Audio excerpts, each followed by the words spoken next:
ശ്രീരാമൻ ദശരഥ മഹാരാജാവിന്റെ പുത്രനായി. പുത്രകാമേട്ട് യാഗം നടത്തി. ശിങ്കമുനി പായസാന്നം നൽകി.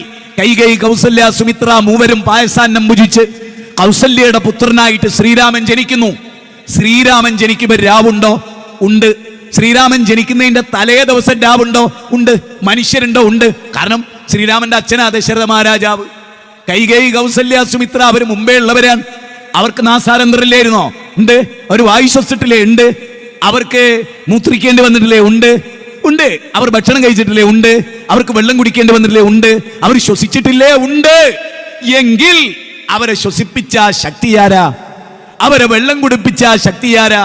നോക്ക് മോനെ, ഈ പ്രദേശത്തിന്റെ പ്രസംഗം കേൾക്കുന്ന കാസർഗോഡ് മണ്ഡലത്തിന്റെ ഈ സമ്മേളനത്തിൽ അനുഗ്രഹീതമായി വരാൻ സൗഭാഗ്യം ലഭിച്ചവരോട് ഞാൻ ചോദിക്കുന്നു, ശ്രീകൃഷ്ണൻ ദേവകിയുടെ 8ാമത്തെ പുത്രനായി ജനിച്ചിട്ടുള്ള ആളാണ്.